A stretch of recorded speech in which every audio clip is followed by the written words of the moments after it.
احسن الجزاء د حافظ بشیر جان ارمانی صاحب نعتونه تاسو واورېدل.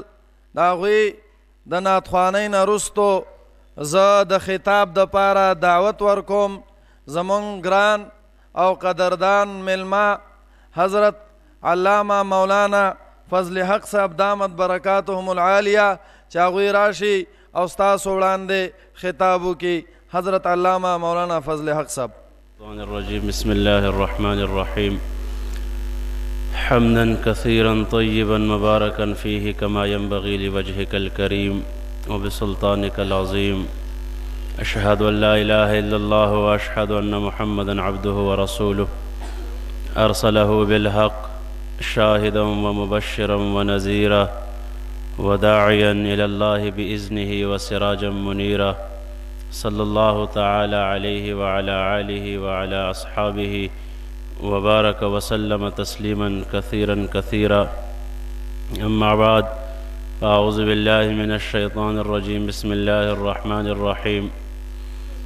إنا أردنا الأمانة على السماوات والأرض فأبين أن يحملنها وأشفقن منها وحملها الإنسان إنه كان ظلوما جهولا. وقال تبارك وتعالى فلا وربك لا يؤمنون حتى يحكموك فيما شجر بينهم ثم لا يجدوا في أنفسهم حرجا مما قضيت ويسلموا تسليما. وقال الرسول الله صلى الله تعالى عليه وسلم أنا خاتم النبيين لا نبي بعدي ولا أمة بعدكم. وقال عليه الصلاة والسلام كنت نبيا وآدم بين الماء والطين. وقال عليه الصلاة والسلام ما لي وللدنيا ما أنا والدنيا إلا كراكب استظل تحت الشجرة ثم راح وتركها أو كما قال صلى الله تعالى عليه وسلم. یو شاعر وی هزار بار بشویم موز مشک و گلاب هنوز نام تو گفتم کمال بے ادبی. چې زر وارې خو خوله په مشکو او په عنبرو باندې ووینځمه او د هغې نه پس هم د حضرت محمد صلی الله تعالی علیه وسلم نوم په دې خوله اخلمه نو دا هم کمال بې ادبي ده. څومره چې الله رب العزت خپل حبیب پیژني نو دومره څوک هم نه پیژني. څومره چې الله بیان کړی دی دومره چا هم نه دی بیان کړی. څومره الله وله مرتبه ورکړې ده دومره مرتبه وله چا هم نه ده ورکړې. پیغمبر علیه الصلاة والسلام په مکه کې الله رب العزت پیدایش اراده وفرمایله په غرونو کې پیدا شو او داسې علاقه کې چې هلته کې د ژوند تېرولو انتهایی مشکلات. پیغمبر علیه الصلاة والسلام باره کې دي ولد یتیمه مات مسکینه عاش فقیره. پیغمبر علیه الصلاة والسلام پیدایش نه مخکې پلار یې وفات شو. 6 میاشتې یا 3 میاشتې مخکې پیغمبر علیه الصلاة والسلام پلار وفات شو. په داسې حالت کې پیدا شو چې پلار یې نه و. عاش فقیره د مسکنت حالت کې پیغمبر علیه الصلاة والسلام ژوند تېر کړو او د فقر او فاقې په وجه باندې په چیلو سرولو باندې مجبوره دی.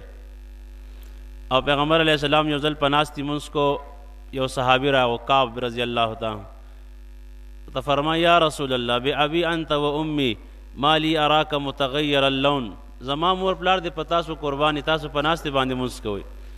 پیغمبر علیہ السلام ورته فرمایي کعبه 3 ورځې شوې چې خېټې ته مې یو نوړی هم نه ده تللی.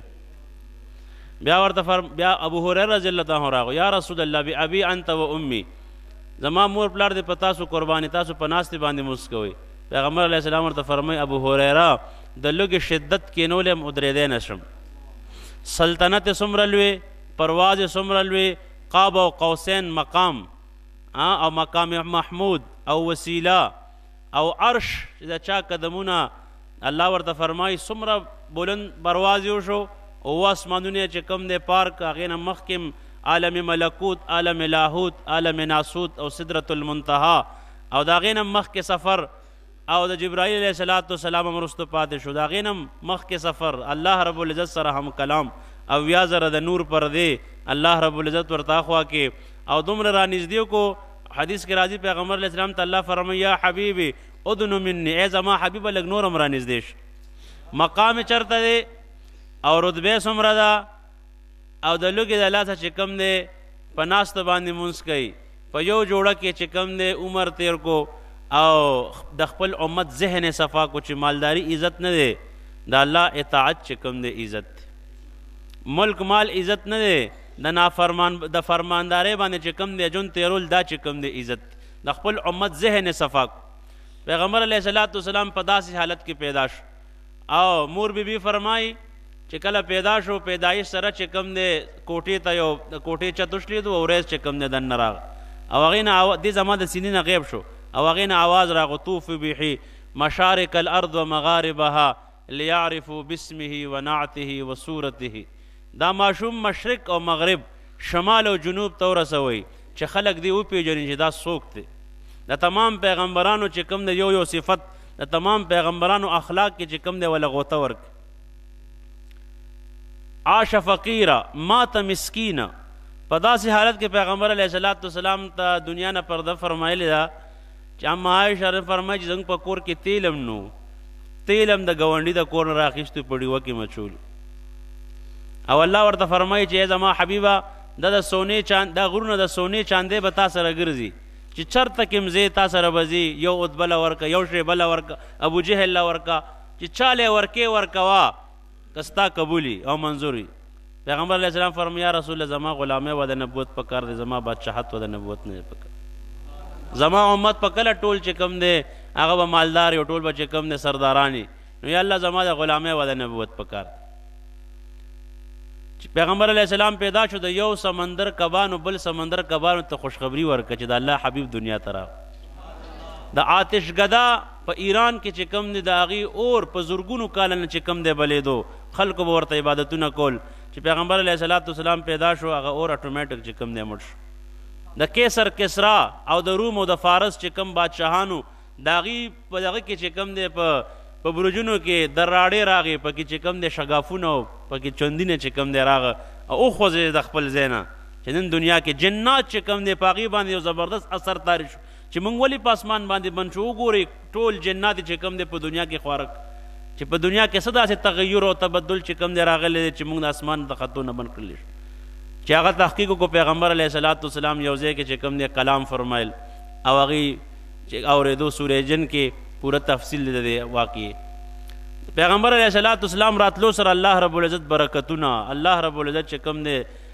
نبوت تاج به چې کوم دی ورته رستو په سر کېږي دنیا کې د 40 کالو نه پس برکتونه پیدایش سره چې کوم دی شروع شو ابو هریره رضی الله عنه تپوس کوي یا رسول الله تاسو ته نبوت کله میلاو شوی نو پیغمبر علیه السلام ته خو نبوت 40 کال عمر کې میلاو شوی غار حرا کې فرشته راغه رمضان مبارک میاشت و پیغمبر علیه السلام د چې کوم دی بشارت اقرأ باسم ربک الذی خلق آیاتونه نازل شو پیغمبر علیه السلام ورته فرمایي ای ابو هریره كنت نبیا و آدم بین الماء والطین ای ابو هریره زه په هغه وخت کې پیغمبر یم چې اوسه پورې د آدم علیه السلام لا د اوبو او د خټې په منځ کې ولا پیدا شوی یم نو ما ته الله پاک هغه وخت نه چې کوم دی نبوت راکړی دومره کامل نبوت دومره کامل عقیدت د الله سره محبت الله سره الله رب العزت چې کوم دی په صفایه کې قرآن بیانوي الله رب العزت چې څومره الله پیژني دومره څوک هم نه پیژني مشرکانو به ویل لست مرسلا ته چا رالیږلی الله رب العزت قسم وچته یاسین والقرآن الحکیم انک لمن المرسلین کافرانو به ویل نعوذ بالله ساحر و مجنون الله رب العزت فرمایي چې نون والنجم اذا هوا ما ضل صاحبكم وما غوا وما ينطق عن الهوى ان هو الا وحي يوحى علمه شديد القوى ذو مرة فاستوى وهو بالأفق الأعلى ثم دنا فتدلى فكان قاب قوسين أو أدنى الله رب العزت فرمائے یا ایها المزمل قم الليل الا قليلا نصفه ومنقص منه قليلا او زد عليه ورتل القرآن ترتيلا انا سنلقي عليك قولا ثقيلا ان ناشية الليل هي اشد وطئا واقوم قيلا ان لك في النهار سبحا طويلا الله رب العزت کوم نے تعریف فرمائی فلا وربك لا يؤمنون حتى يحكموك فيما شجر بينهم ثم لا يجدوا في أنفسهم حرجا مما قضيت ويسلموا تسليما قل ان کنتم تحبون الله فاتبعوني يحببكم الله. الله ته د رسېدو دپاره نه یو لار شته، نه یو پل شته، نه یو سرټیفیکیټ شته، نه یو درخواست شته سوا د حضور پاک صلی الله تعالی وسلم. چې یو سړی وایي زه الله ته رسېدل غواړم بغیر د پیغمبر علیه الصلاة والسلام د طریقې نه دی الله ته ورسي، ای خیال است و محال است و جنون. پیغمبر علیه الصلاة والسلام طریقه به پکې شامل حالي، پیغمبر علیه الصلاة والسلام محبت به پکې شامل حالي. مونږ ته الله پاک داسې پیغمبر را کړی چې په لاره بتلو نو مونږ خو مخکې ګورو شاته نه ګورو. پیغمبر علیه الصلاة والسلام به چې روان نو مخکې به هم کته شاته به هم کته.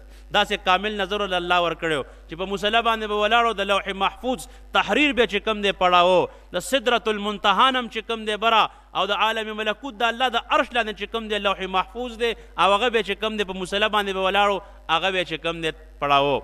او چې په مصلی باندې به ولاړو جنت او جهنم به په خپل نظر باندې کته. دومره کامل اکمل نظر ورته الله رب العزت ورکړی.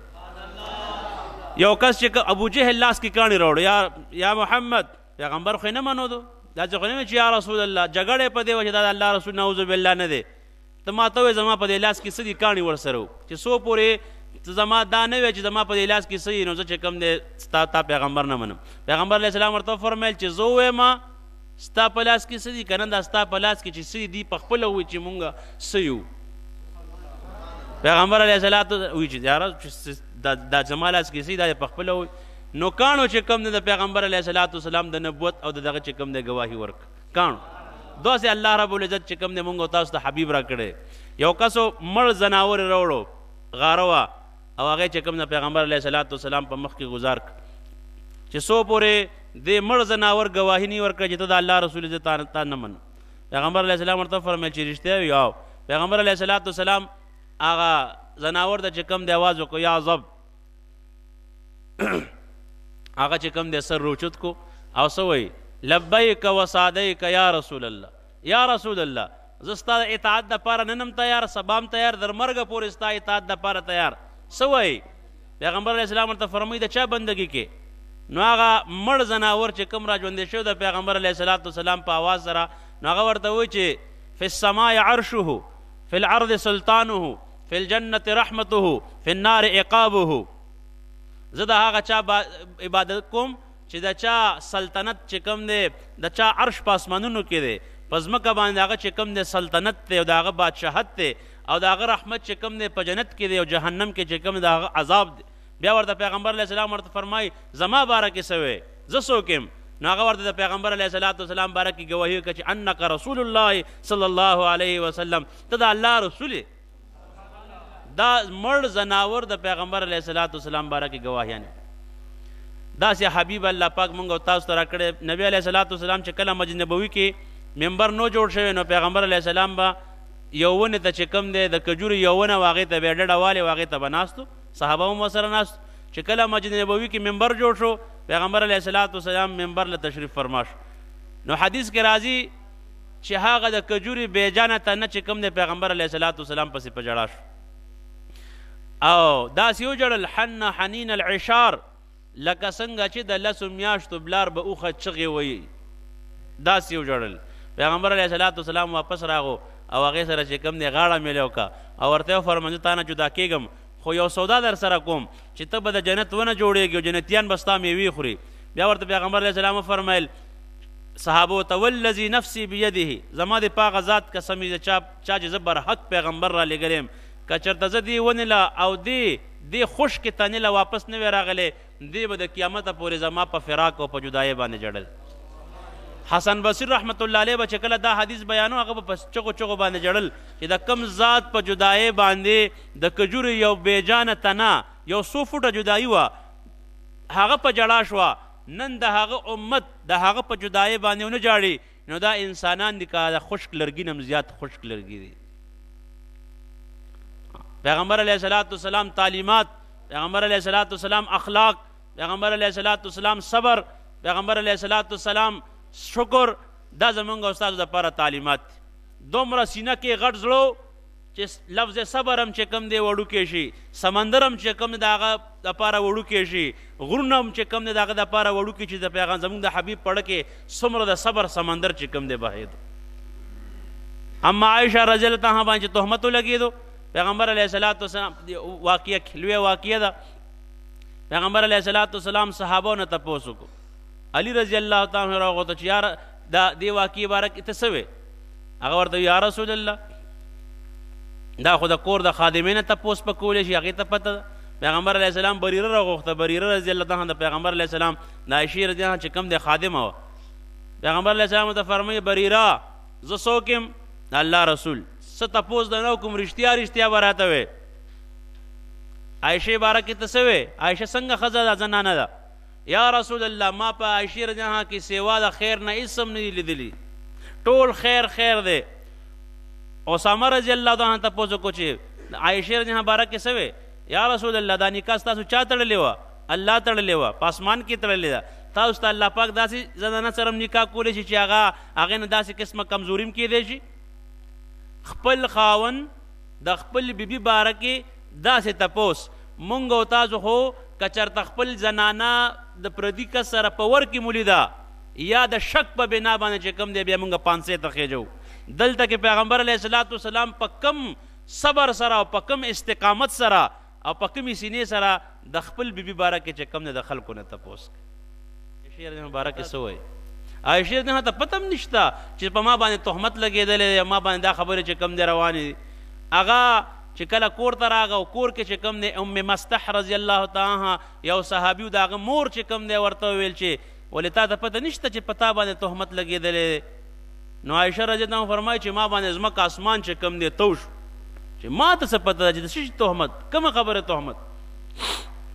چې دا کور ته راغه ابوبکر صدیق رضی الله عنه کور کې مور هم کور کې وه. مور ته وایي چې مورې زما په باره کې دا کومې خبرې چې روانې نو دا رښتیا دي؟ نو مورې په ژړا شو چې بچیو دا رښتیا دي. او مورې چې کم دی ونیوه چې مورې پیغمبر علیه الصلاۃ والسلام ته هم پته لګېدلې ده یا هغه ته هم پته لګېدلې ده. نو دا چې کوم دی د ډېر غم نه ډېر دغه نه چې کوم دی په ځمکه باندې را پرېوت.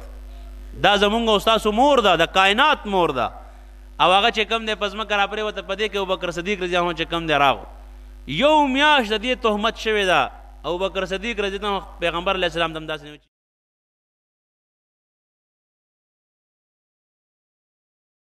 یا رسول الله زما په دې لور باندې تهمت چا لګولې؟ د دې نکاح چا تړلې وه؟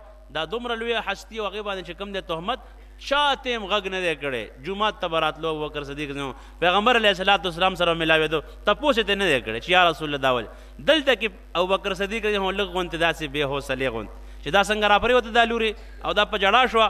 نو ابوبکر صدیق رضی الله عنه راغو او لور ته وایي چې زما بچې سبحان الله دا کار خو مونږ نه چېرته په کفر په زمانه کې هم نه دی شوی چې نن کم تهمت په تا باندې لګېدلی. بس صرف دا الفاظ یې ویلي. پیغمبر علیه الصلاۃ والسلام ټول صحابه جومات کې راغونډ کړ او چې چا پې تهمت لګولی دی رئیس المنافقین عبدالله ابن ابی بن سلول هغه ورته مخامخ ناست دی پیغمبر علیه السلام په منبر تشریف فرما شو، خطبه فرمایله، صحابو ته فرمیل زه بعضې خلکو د خپل کور والو په باره کې ډېر زیات پریشانه کړی. نو یو صحابي پاس یا رسول الله تاسو چا پریشانه کړي؟ مونږ ته ووایي مونږ به ترې سر کړ کړو. د ده د قبیلې یو کس ودرېدو هغې ته خو پته وه چې دا ټول شرارت چې کوم دی هغه ودرېدو یا هغه ته وایي ته سم نشي کولی واسې د ځانه لګي خبرې جومات کې چې کوم دی جنګ او شور چې کوم دی جوړ شو.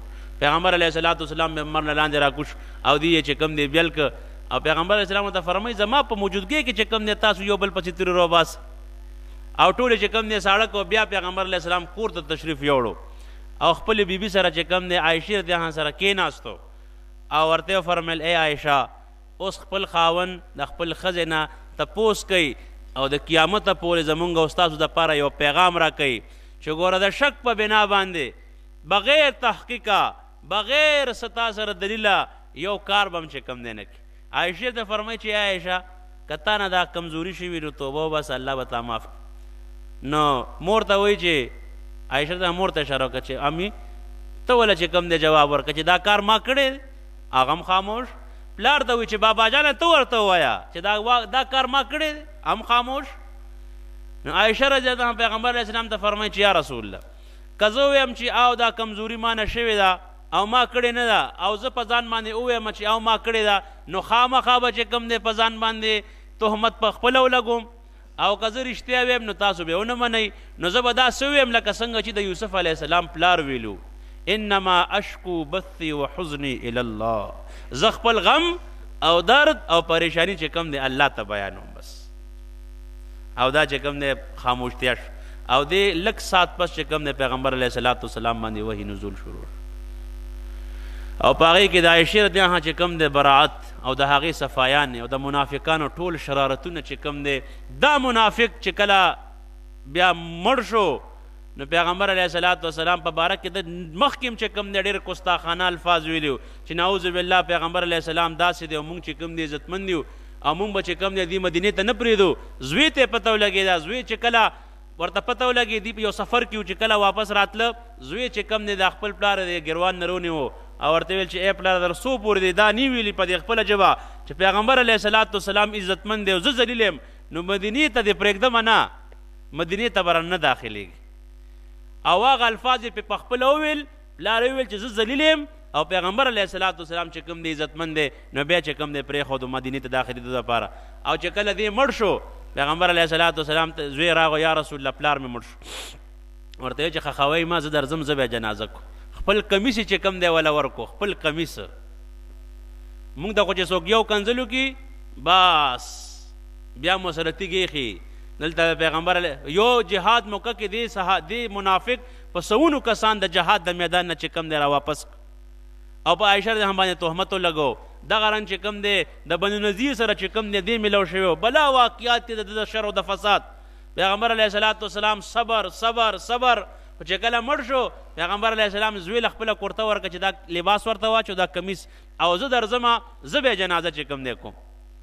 نو چې کله دې راغو نورم منافقان راغلي وو ځکه وایي د یو کلي دله به د خپل کلي د بل کلي دله به څنګه پېژنې چې ستا د کلي دله سره به د هغه کاري د بل کلي دله د ستا د کلي دله سره به یې کاري. نو دې منافق جنازې نور منافقان هم راغلي دي ته بیا الله پاک وروستو هدایت وکړو. نو پیغمبر علیه الصلاۃ والسلام څنګه راغو عمر رضی الله تعالی عنه ورته مخې ته ودرېد چې یا رسول الله تاسو ته پته چې دا څوک دی ما ته پته دا څوک دی تاسو خو الله منې کړي نه جنازې نه. پیغمبر علیه السلام ته فرمایي زه الله منې کړی نه یم. ما ته الله فرمایي ان تستغفر لهم او لا تستغفر لهم ان تستغفر لهم 70 مرة لن يغفر الله له. ما ته الله وایي که اویا ځل وله استغفار وکړي که د اویو نه وله زیات وکړي زه بخمه نه نو ما ته داسې الله نه ویل چې مه کوه وله زه کومه کیدی شي الله یې وبخي.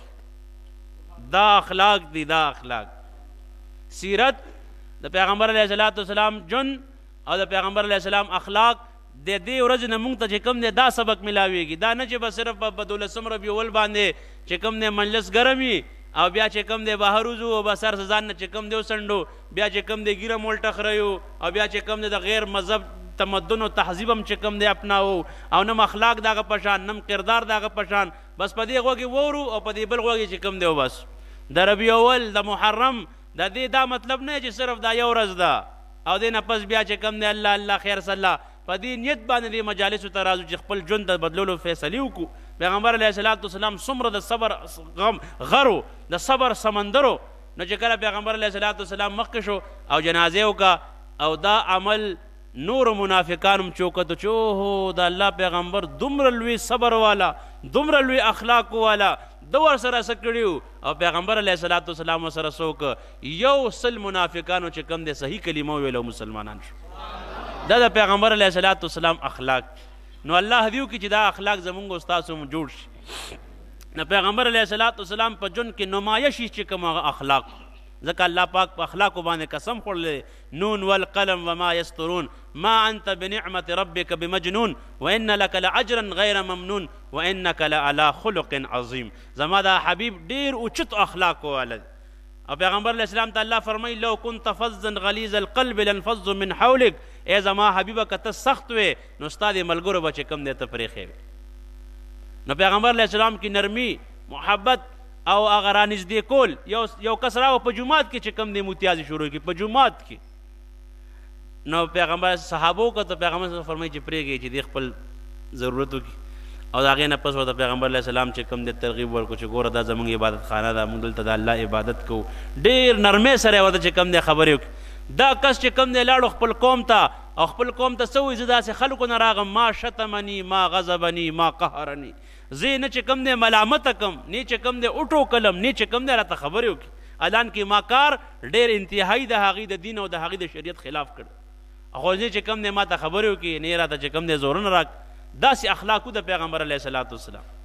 او چې کله پیغمبر علیه الصلاة والسلام اخیری لمحات شو، چې کله پیغمبر علیه السلام حج سفر نه واپس راغو مدینې ته، او پیغمبر علیه السلام یو موقع کې چې کوم دی جنازه کې تللی و، او هغې کې چې کوم دی د پیغمبر علیه السلام درد سر او هغې نه چې کوم دی بیا تبه، او بیا د پیغمبر علیه السلام اخیری هغه چې کوم دی شروع شو د دنیا نه د پردې وخت. پیغمبر علیه الصلاة والسلام جمعه ته تشریف راوړو، صحابه چې کوم دی ټول کېناست، پیغمبر علیه السلام په منبر تشریف فرما شو او صحابو ته فرمیل ای زما صحابو، ما تاسو کې یو زمانه تیره کړې ده، ما که د چا حق والی، ما که چاته بدې ردې ویلي، ما که چاته مې سخت کلام سپور استغه ویلي، نن د الله حبیب موجود دی، نن زمانه بدله واخلي، سبا د قیامت په ورځ چې ګوره داسې ونه وي زموږ تاسو باندې بدلي. صحابه چې کوم دی په چغو باندې یا رسول الله، مونږ خو هغه خلک وو چې مونږ د جهنم په کندو باندې ولاړو، ستا د محنت په وجه باندې، ستاسو په وجه باندې مونږ د اسمان ستوري وګرځېد. او پیغمبر علیه السلام بار بار دا فرمایي. بیا د ماسپښین لمونځ د لمانځه نه پس چې کوم دی پیغمبر علیه السلام بیا په منبر تشریف فرما شو او بیا ورته وفرمیل ای زما صحابو، ما تاسو کې یو زمانه تېره کړې ده، ما که د چا حق والی، ما که چاته ترخه خبره کړي، ما که چاته نن مونږ خزانې کنګال کړي، نن مونږ چا نه پولې وهه، د چا نه چې کوم دی غلط انتقالات کوه، د چا نه چې کوم دی حاجي ځمکه په دغه باندې قبضه کوه په زور او ستم باندې. پیغمبر علیه السلام صحابو ته فرمایي که ما چاته ترخه خبره هم کړي، نن چې کوم دی بدله واخلئ. او هغې نه پس پیغمبر علیه الصلاة والسلام کور تشریف فرما شو. او بیا چې کله آخري لمحات شو د پیغمبر علیه الصلاة والسلام، جبریل علیه الصلاة والسلام الله راواستو او ورته وفرمایه چې که زما حبیب راتګ غواړي نو را دې شي، او که ایساریږي ایسار دې شي. خدا اجازت الله پاک هر یو فرد بشر دپاره نه اوسه پورې نه د قیامته پورې الله پاک نه چاته ورکړی دی، نه به د قیامته پورې چاته ورکړي. که راځي نو راشي، او که ایساریږي نو ایسار. صرف ستاسو الله ستاسو باره کې دا فرمایي که راځي نو راشي. تیاریانې مکمل دي اسمان کې، ټول چې کوم دی استقبالیا الله ستاسو د ملاقات شوق لري، چې د چا د شوق ملاقات د ملاقات شوق الله لري، او الله پاک ورسره مینه محبت ساتي. او موږ د هغه په طریقو باندې ژوند نه تېرو. دومره هم نشو کولی چې د خپلې پنسلې کې د ګیټو نه چې کم دی دا ګیټې لږې ښکاره کړو. حاجي دومره هم نشو کولی چې مونځ له راځو ټوپۍ په سر کړو. دومره هم نشو کولی چې دا ګیره مبارکه دا خو په دې خو پیسې هم نه لګي، دا وساتو، د سنت مطابق لباس جوړ کړو، په دې باندې خو پیسې هم نه لګي. او بیا دعویم کو چې مونږ د پیغمبر علیه الصلاة والسلام امتیان یو. سبا د قیامت دا ګوره سخت وعید دی. مولانا یوسف صاحب رحمت الله علیه ملفوظاتو کې لیکلي وي د قیامت په ورځ به الله رب العزت د خپل حبیب جون چې کوم دی را لټکو کي د هغه طریقې او د انسانانو طریقې به هغه سره میچ کوي. چې که چاته د انسانانو د جون طریقې د پیغمبر علیه الصلاة والسلام جون سره میل خوري، خدا به چې کوم دی قبولیږي نه مردودې به. نو زمونږ جون هغه شان دی، زمونږ طریقې هغه شان دي، عبادات، معاملات، معاشرات، د شپې تهجد د پیغمبر علیه الصلاة والسلام کم کیفیت هغه ټول چې کوم دی موجود دي. مونږ کې هغه شته. د رویول د مجالسو منعقد کولو مطلب دا چې مونږ د پیغمبر علیه الصلاة والسلام په ژوند باندې راشو. نو بیا فرشته چې کوم دی الله پیغمبر علیه السلام ته فرمایي چې یا رسول الله، پیغمبر علیه السلام فرشته ته فرمایي چې ای جبریل لاړ شه د الله نه تپوس وکړه چې زما نه پس به زما د امت څه کېږي. د مرګ په وخت کې د جدایۍ په وخت کې مو سره خپل فکر نشته، زما او ستا ورسره فکر دی. جبریل علیه الصلاة والسلام په اربونو میلیټر سفر چې کوم دی وکړو او واپس راغی، ورته فرمایي چې یا رسول الله، الله فرمایي چې مونږ به ستا نه پس ستا د امت چې کوم دی محافظ. نو پیغمبر علیه الصلاة والسلام ورته اجازه وکړو چې بس زم چې کوم دی اللهم الرفیق الاعلی، زم چې کوم دی یا الله اوس بره تګ غواړم، زما هم سترګې چې کوم دی اوس یخې دي.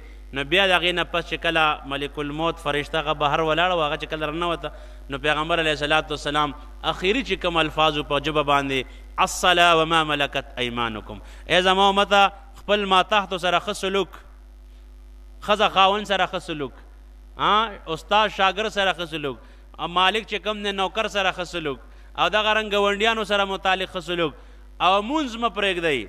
الصلاة وما ملکت ایمانکم، ای زما امته خپل ماتحتو سره ښه سلوک او مونځ. او چې کله د پیغمبر علیه السلام الفاظ نورم چې کم دی پس شو، کمزوري شو، چې هغې نه پس پیغمبر علیه السلام بل الفاظ نه دی فرمایلی، نو هغه څه الصلاة منز او په دې الفاظو کې د پیغمبر علیه الصلاۃ والسلام د الله په دربار کې چې کوم دی حاضري شوې. نن 98% خلکو چې کوم دی منځ پرېښی. پیغمبر علیه السلام اخري الفاظ دي او دې نه مخکې پیغمبر علیه الصلاۃ والسلام چې کله 11 ذوالحجه وه او پیغمبر علیه الصلاۃ والسلام ټول صحابه چې کوم دی ورته ولاړو د مینا میدان کې پیغمبر علیه الصلاۃ والسلام الوداعي خطبه وفرمیله او هغې کې وفرمیله ای زما صحابو عسا الله تلقوني بعد عامي هذا.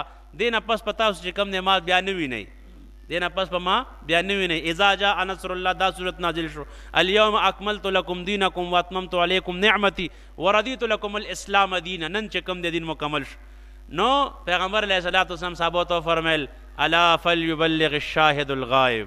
اے حاضرینو، اے صحابو، دا چې په 23 ساله کې کم پیغام حق ما تاسو ته رسولی دی چې پای کې لوږې مو وي، پای کې چې کم دی تندې مو وي، پای کې جنګونه مو، پای کې چې کم دی د خپل ملک پرېښودلو بل ملک ته تګو او هر قسمه حالاتو نه چې کم دی تېرېدلو، دا دین په 23 ساله کې ما تاسو ته راورسو. اوس غایبینو ته رسول چې کم دی دا ستاسو کار دی. الا فلیبلغ الشاهد الغائب. نو په 11 ذوالحجه باندې دا د دعوت او د تبلیغ کار او دا اهمه ذمہداری الله رب العزت چې کم دی پوره تشت و احترام سره پوره ذمہدارۍ سره الله پاک دی امت ته چې کم دی حواله کړی.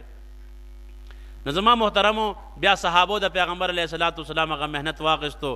هغه علامہ اقبال ویلی کہ نہ دی اذانیں ہم نے یورپ کے گلیسیاؤں میں، کبھی افریقہ کے تپتے صحراؤں میں، صفحہ دہر سے باطل کو مٹایا ہم نے، تیرے کعبے کو جبینوں سے بسایا ہم نے، نقش توحید کا ہر دل پہ بٹایا ہم نے، زیر خنجر بھی یہ پیغام سنایا ہم نے. دشت و دشت ہے دریا بھی نہ چھوڑے ہم نے، بحر ظلمات میں دوڑا دیے گھوڑے ہم نے. ٹل نہ سکتے تھے اگر میدان میں اڑ جاتے تھے، پاؤں شیروں کی بھی میدان سے اکڑ جاتے تھے. تیغ کیا چیز ہے ہم توپ سے لڑ جاتے تھے، آ گیا عین لڑائی میں اگر وقت نماز تو زمین بوس ہوئی قوم حجاز. بندہ و صاحب محتاج و غنی ایک ہوئے، تیرے سرکار میں پہنچے تو سبھی ایک ہوئے، ایک ہی صف میں کڑے ہوئے. محمود و ایاز نہ کوئی بندہ رہا نہ کوئی بندہ نواز. دا علامہ اقبال رحمت اللہ علیہ د صحابو بارکی ویلی چې د پیغمبر علیہ الصلوۃ والسلام دا پورا جن دا چې کم دی مونږ ته پوره دنیا ته چې کم دی د صحابو په ذریعه باندې الله پاک منتقل. نو الله دیو کې چې مونږ تاسو هم د پیغمبر علیہ الصلوۃ والسلام په طریقو باندې ګامزن شو. یو خدا توبه وکړو چې الله اوسه پورې مستا د پیغمبر علیہ السلام څومره طریقې ماتې کړي دي، یا الله دا جرم عظیم راته معاف کړي. یو په دې باندې او یو دا نیت وکړو چې یا نن نه پس ستا د پیغمبر یو طریقه به هم چې کم دی نه پرېږدو. صحیح ده که نه؟ ستا یو حکم به هم نه ماتو. دا باران ولې بند دی؟ حدیث کې راځي چې کوم قوم زکات پرېږدي، زکات نه ورکوي، هغه قوم باندې الله باران چې کم دی بند کړي. چې په کوم قوم کې زنا او بېحایي عام شي، الله پاک په هغې کې امراض مسلط کړي. نو دا مونږ تاسو وینو چې دا ټول زمونږ ان کان عمله خیر فجزاؤه خیر، ان کان عمله شر فجزاؤه شر. عمل ښه وي بدله به ښه وي، عمل خراب وي بدله به خراب. لاندې نه چې څنګه اعمال ځي هغه رنګ چې کوم دی فیصلې هم راځي. نو الله رب العزت یو کې چې مونږ تاسو د پیغمبر علیه الصلوۃ والسلام د الف نه واله یا پورې ټولې طریقې چې کوم دی مونږ تاسو ژوندي کړو. یو حدیث درته بیانوم، بیا زه اجازت غواړم. حدیث کې راځي پیغمبر علیه الصلوۃ والسلام فرمایي خابوا وخسروا، هلاک شو برباد شو. من هم یا رسول الله؟ صحابه تپوس یا رسول الله څوک هلاک شو؟ پیغمبر علیه السلام ورته فرمایل المنان، هغه کس هلاک شو چې چا باندې احسان وکړي او بیا ورته هغه احسان ور یادوي. تا سره ما دا کړي، تا سره ما دا کړي، ملامته کوي، پیمانه کوي. دا کس دپاره چې کوم د قیامت په ورځ هلاکت دی. لا ینظرهم لا یتکلم، الله به ورسره خبرې نه کوي، الله به ورته ګوري نه. او بل کس چې کم دی په دروغو قسمونو باندې سوداګانې خرڅوي، قسمونه او په دې مې اخیستی دی او په دې مې راوړی دی دروغ. او دریم نمبر چې کم کس خپلې ګیټې په پنسو کې پټوي، دې کس دپاره هم چې کوم د قیامت په ورځ سخت عذاب دی. نو د دې نه واله در غټ غټ عبادتونو پورې انشاءالله مونږ تاسو نیت وکړو چې د الله احکامات د پیغمبر علیه الصلوۃ والسلام هغې باندې به خپل ژوند تېرو. واخر دعوانا الحمد لله رب العالمین.